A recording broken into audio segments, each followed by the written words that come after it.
Thai land میں students کو اب اپنے ہیئر اسٹائل کو اپنی مرضی سے چوز کرنے کی آزادی مل گئی ہے، کیونکہ حکام نے 50 سالہ پرانے رول کو ختم کر دیا ہے۔ طلبہ کو صرف 2 ہیئر اسٹائل رکھنے کی اجازت تھی، لڑکوں کے لیے چھوٹے بال اور لڑکیوں کے لیے کان کی لمبائی تک کٹے ہوئے بال۔ یہ روایتی طور پر نظم و ضبط اور صفائی ستھرائی کی علامت سمجھے جاتے تھے، اور اگر کوئی ان اصولوں کے خلاف ورزی کرتا تو ٹیچرز ان کے بال کاٹ دیتے، کبھی کبھار تو صبح کی اسمبلی کے دوران سزا کے طور پر۔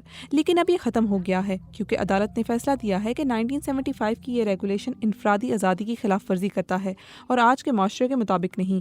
گزشتہ برسوں میں قوانین میں بتدریج نرمی آتی گئی، جب ایک اسٹوڈنٹ کے گروپ نے اس کے خلاف پیٹیشن دائر کی اور موقف اپنایا کہ یہ آئینی اصولوں کے خلاف ہے۔ اس کے نتیجے میں والدین اور اسکولوں کو اسٹوڈنٹس کے ہیئر اسٹائل کے حوالے سے مشاورت سے فیصلہ کرنے کی اجازت دی گئی، لیکن اس کے باوجود کچھ اسکولوں نے 1975 کی ہدایت پر عمل جاری رکھا۔